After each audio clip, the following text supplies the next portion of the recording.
I think Skip's around here somewhere.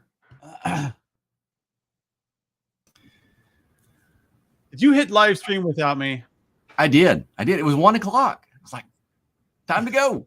I go to click things and like get my routine. I'm like, oh my gosh, it's already going. But I didn't have the snazzy intro that you did, so all I had was. Well, technically, it's in the StreamYard. Oh, well, now that you can load these things in and look all professional with the unicorns and with all the fancy stuff. We got a countdown.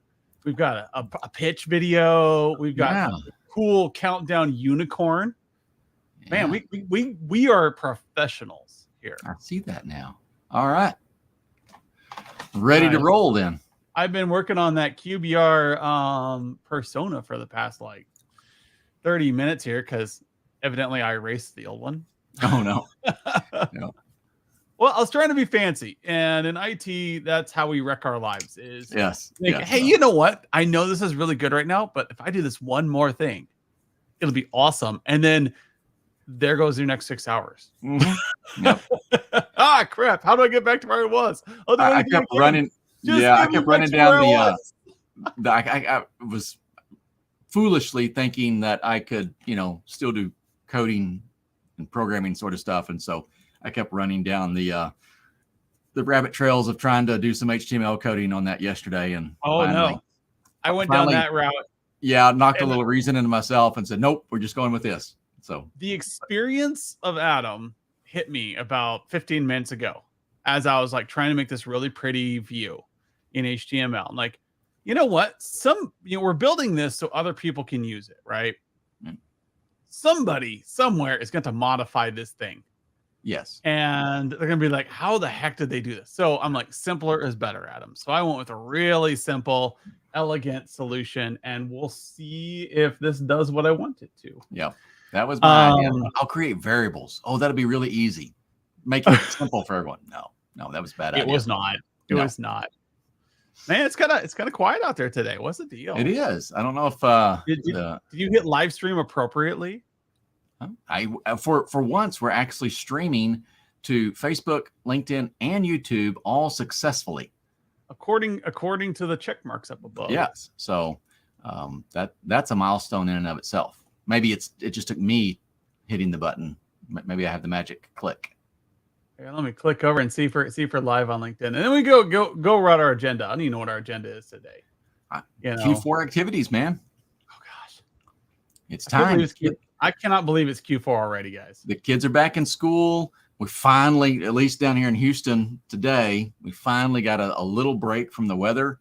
I'm going to be out of town, but it looks like my forecast is going to include some non-90-degree weather down here. So we will certainly know my electric bill will appreciate not running those things all the time. So, yeah, I mean, people are shifting it. It's starting. It's that time of year. I think school is probably one of the bigger, external triggers that get people to thinking, all right, where are we going now? Summer was great. We did all this stuff. It's all hectic, but now we've got to get some stuff done.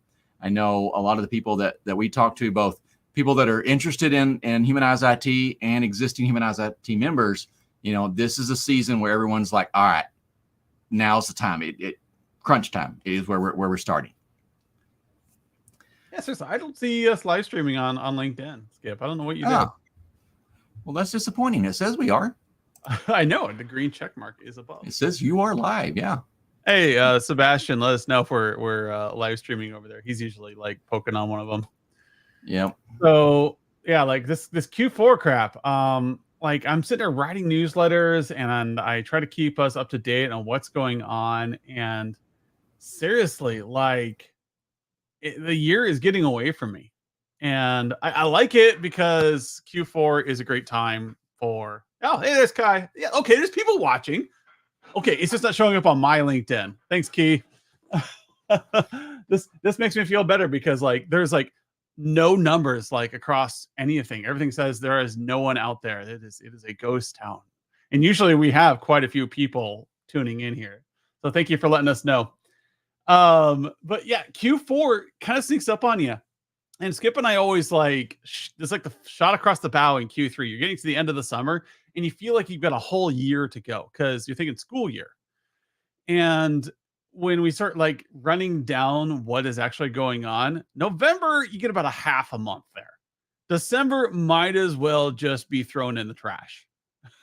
You might get something out of your last couple days as you get people doing, they're hurriedly buying, they're trying to get a budget in for the end of the year. These last minuters are going to come in.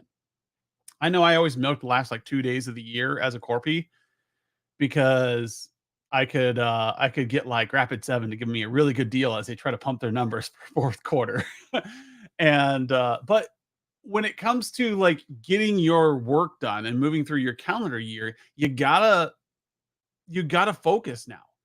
And that's why we keep these calendar events going. So if you're following our events calendar on our webpage, you're going to start talking about what does a Q4 discussion look like?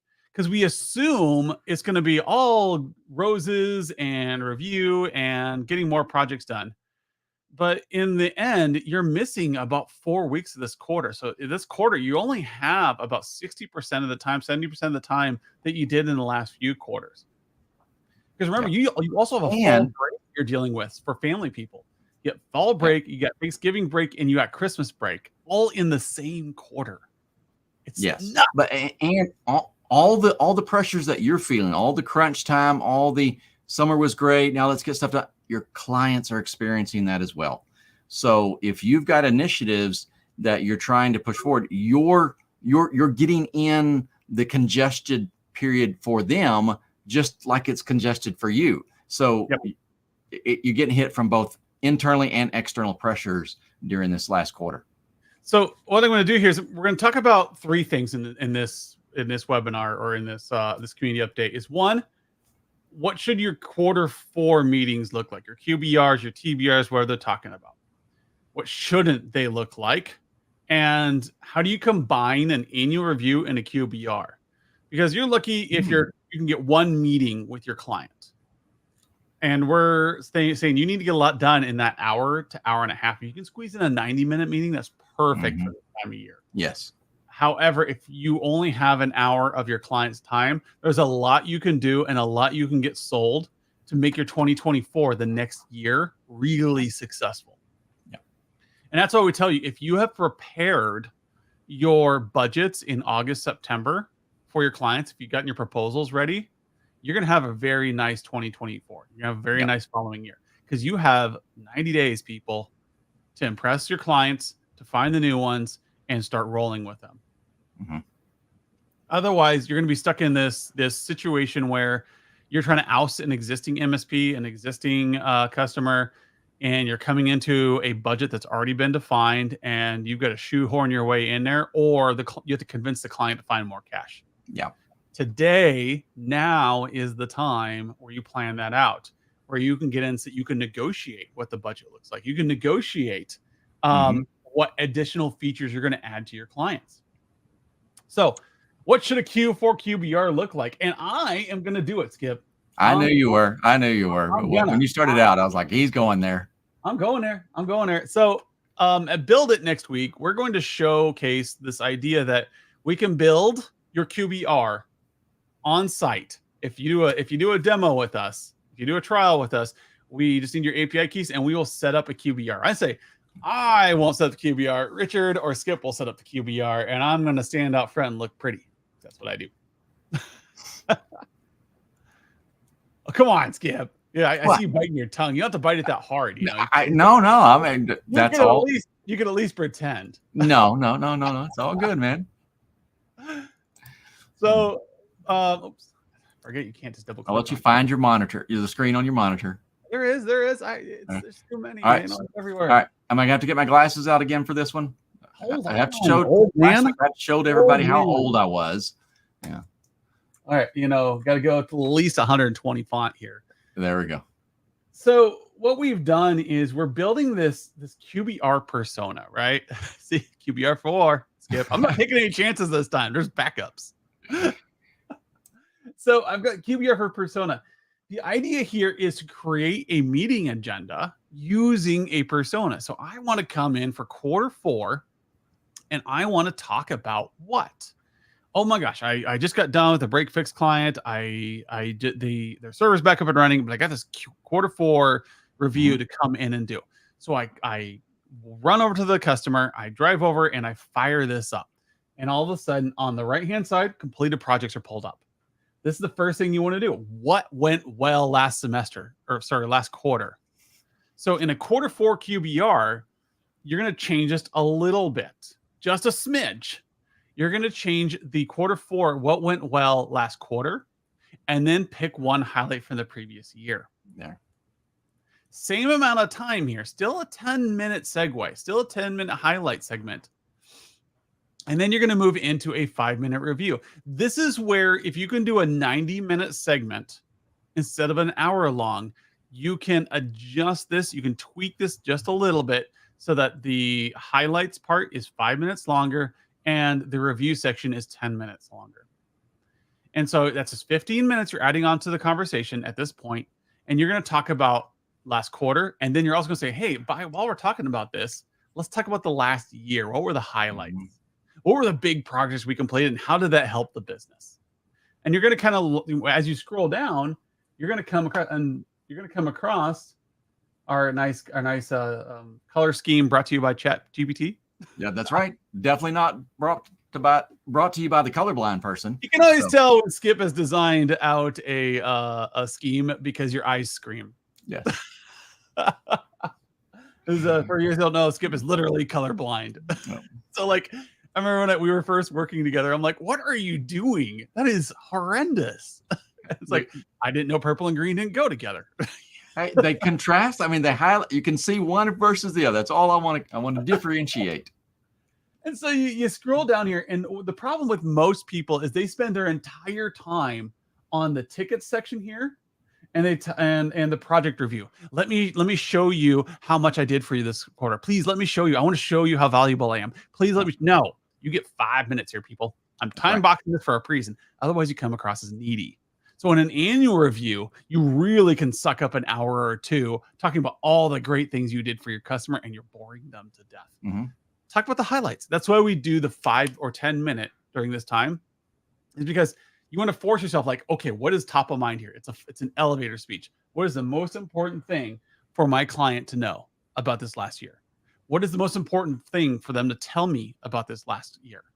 And it really is a neat meeting trick to allow you to cut through the crap and get to what's important. And on this, I do understand a lot of you going in and you feel like you have to defend the contract, all right, that they're paying.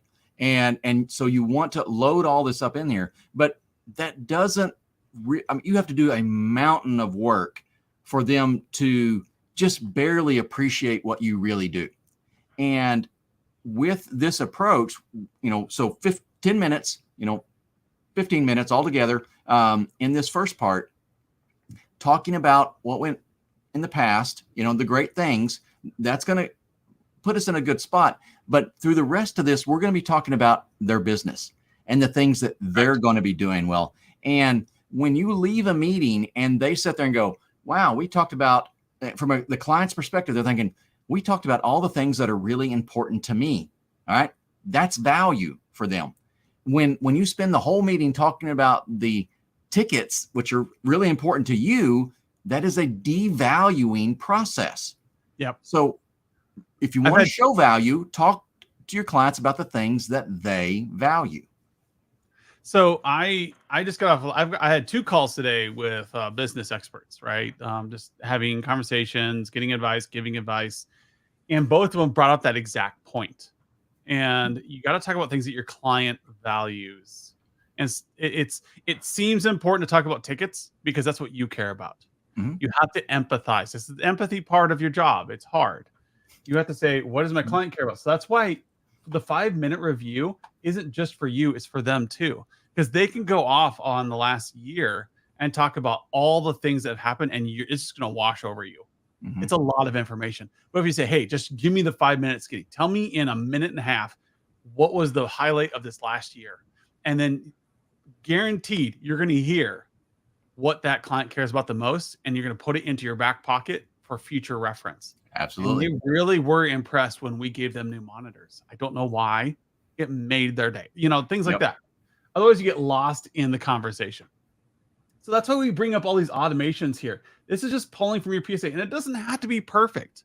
The great thing is like you pull this up, it's going to pull all active opportunities, all active tickets, and check your project statuses for you. And you're like, well, that's not right. Well, take 10 minutes before the meeting and clean this up a little bit. Yep. Add some things in.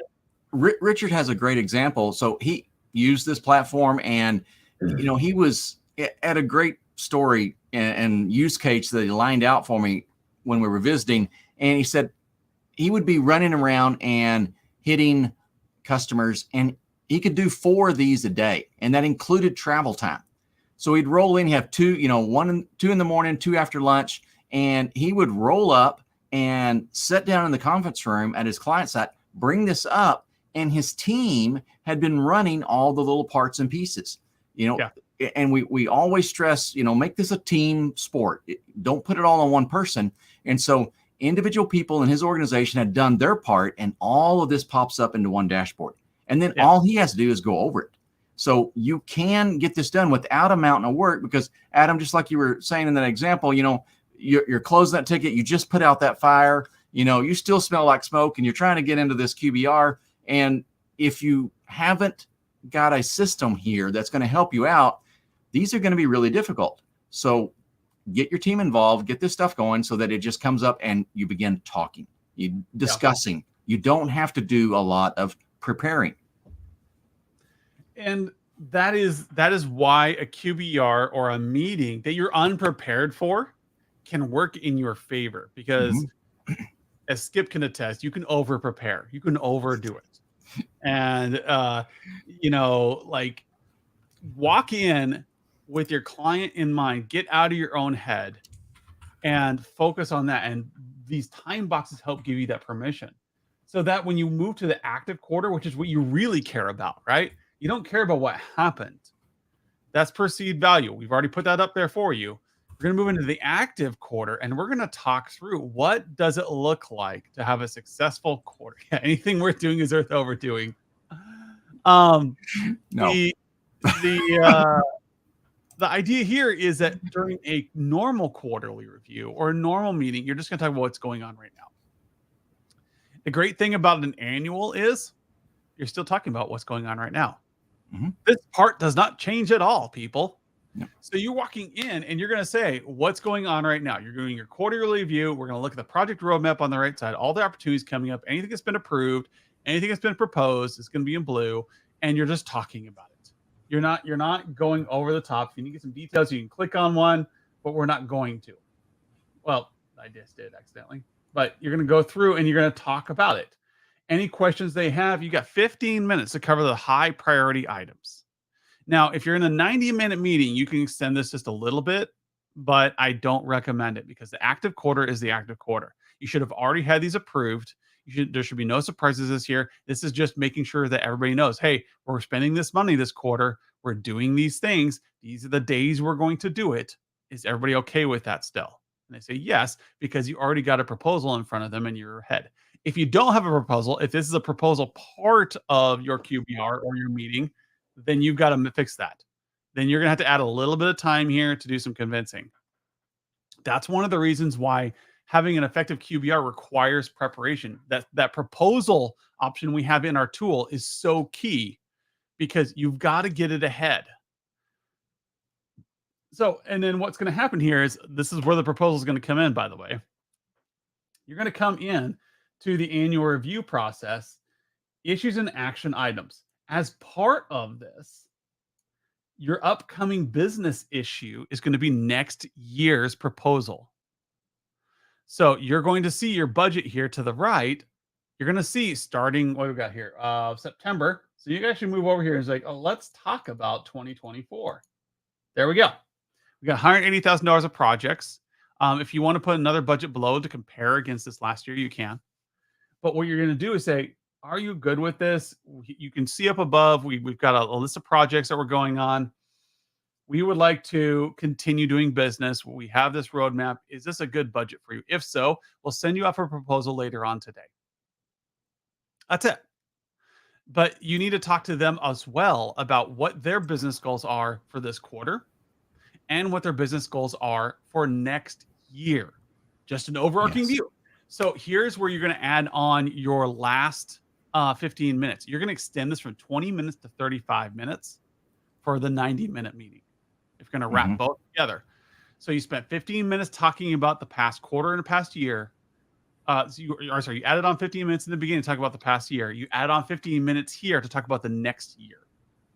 So you're going to talk about this quarter, make sure everything's good for this quarter. Any issues that came up, there shouldn't be any. You should have discussed them in the last section.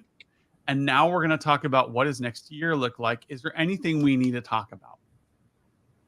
Any major business items? Are you building new buildings? Are you starting a new objective? Are you pushing forward somewhere? Let us know so that we can incorporate that into our schedule. Maybe we need to put some change freezes in place so we're not doing operations while you're doing a major event. This is one of the most valuable parts of these engagements. These are, the parts like I talked about earlier. This is stuff that's really important to your clients. They're very interested in this. So talking about this is going to inherently create a value in these engagements. So that's good for your clients. Now, here's where it's good for you. And we want you to be that proactive. We want you to help build your business, not just take care of the stuff today. We want to be building that line of business with this client for next year. This is where you do that, because everything that they talk about becomes the starting point for your other projects and initiatives and things that you're working with that show up on all the roadmaps that we're going to put in together for next year. And it's all based on the client's information, not yours. And so we can get to continue this theme of talking about things that are important to them, showing them how we're solving their problems. If they're griping about, some part of their business and you solve that problem, that you fix that pain point in their business, they're really going to like you. They're going to value you because of what you did for them, not how many tickets you closed. So you have to make sure this is an important item. In some aspects, we're building up to this. It would be great, I think, to kind of start with this, but I know the flow we need to go through. Yeah. Don't let yourself be dedicated so that this is an important element. Make sure you arrive at an appropriate time in your meeting to this section. You want to cover this. There's a reason why this flow is an industry standard with EOS or with any corporation you're going to go work with. This is the standard workflow because you want to know what happened, what's happening, and where are you going. That's the core of this. Don't overcomplicate it with a slide deck. Don't put 10,000 things in and paralyze your clients. Break it down to easy things so that at the end here, this is where the money is. This is where you say, hey, we're taking you on this journey. You're okay with this spend? Let's make sure this happens. And you get the proposal to them. So that next year when you're doing QBRs, it's all review time. So you can see that, hey, any issues coming up, anything we need to talk about is down here. Now, there is one widget missing here because I messed it up. And I was going to try to pull it in because I think everybody needs to be familiar with this idea. And that is this graph here. So as part of the active quarter, you should be looking at the business confidence index. And the reason why the BCI is important to those of you who are uninitiated on this is because it gives you a pressure on the market. It's a complicated thing that gets calculated, but I think it's quarterly gets calculated. And then what happens is you need to look and see what is the confidence of companies going into a quarter, and are they looking forward to things? You can see like at the beginning of 2020, we really went in the tank in that first quarter. No one was confident what was going on. They saw it going down. But then as we started moving through 2020, we started seeing confidence going up. And then about 2021, about that second quarter 2021, that confidence started plummeting again. What we've seen here, and I don't see it on this graph, I read it on the last report in July, was that this is ticking back up. That what you want to see is you want to see us get above 100. That means that people are going to be buying and they're going to be positive. So we think at the end of this, when the next report comes out for quarter 3, that we're going to be back up around, I want to say like 102 or so, maybe a little higher. And that means that your clients are going to have a good quarter. they're going to be looking for growing. Whether or not they pay attention to this or not is beside the point. The economy will feel more confident and you won't know why. Yep. And this is how you can tell. This is when people are going to buy. This is when you're going to grow. And so if you put this in a QBR, it does two things. Like it's meant to be right here. And I messed it up. What happens there is that the client sees that graph and it anchors their mind when they're talking about issues and action items into business context, not technology context.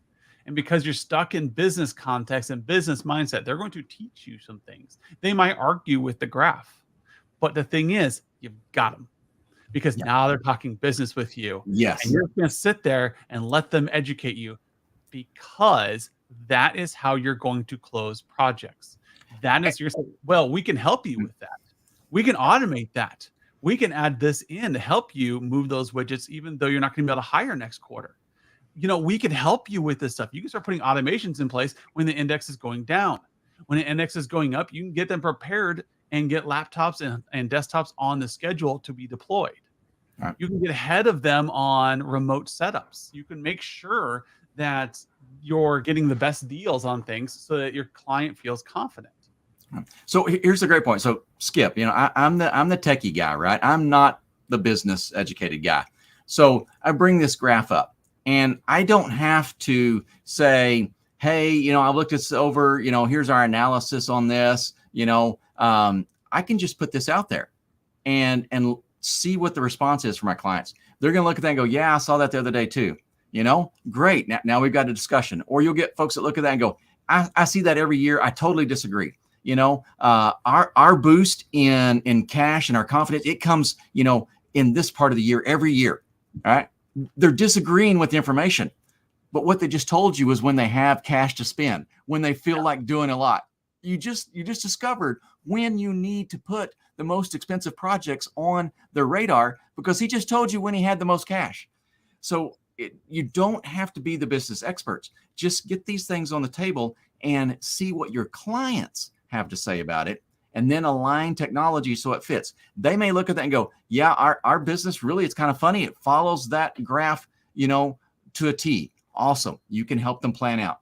They give you something different. Great. You've still got a plan of action that is business focused and not back to that. Hey, we've got a patch coming, and we got to get it out here or do this and that. Focus on their business. The reason why I brought this widget up is I'm talking to Skip, and we need some more dynamic content that matters, because what's going to happen is, and it happens every time, somebody goes out and gets a bright gauge iframe and throws in a cacti or some kind of throughput graph, because evidently IT people are addicted to graphs. We love graphs. We love seeing throughput. We love seeing ticket trending issues, and we love seeing all the stuff that doesn't matter. And so I was like, I'm going to put a graph in here that actually matters. It's going to be kind of eye candy. And in fact, it's a BCI. And so that means that it's arguably useful. It's kind of like an MACD. It's arguably useful. And so you're sitting there and talking about this, but your key, the trick is, even if you don't know what the BCI is, even if you don't care, you've got, as Skip said, you've got them in context. You've already got them on the topic you want them to be on, and you didn't have to do much. And yes, there is a consumer confidence index there. That one doesn't matter to us as much. We want the business confidence index, and that is much more complicated. Highly recommend you read the reports on those every quarter, that you keep up on top of what's going on there, because it's going to let you know when to push and when to be operationally efficient. So I'm going to get this back on that layout there so that we can have the mixiness back. I'm getting it in there for you, man. Oh man, easy. I wanted to show everybody how easy. Yeah. Oh, okay. Yeah. So we're gonna have to adjust it. It'll need some tweaking.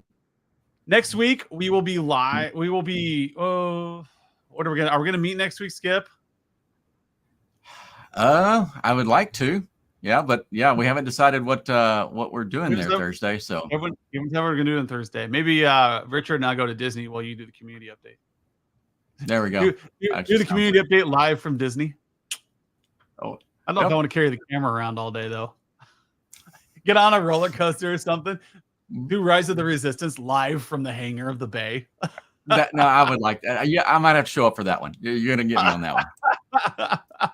Let us know what you guys think. We will try to be live next week. We might not be, so I apologize if we are not online next week.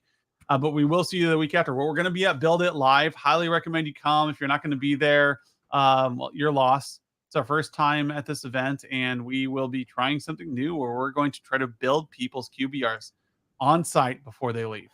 So tell your friends. We'll see you in Orlando next week. See you, Ren.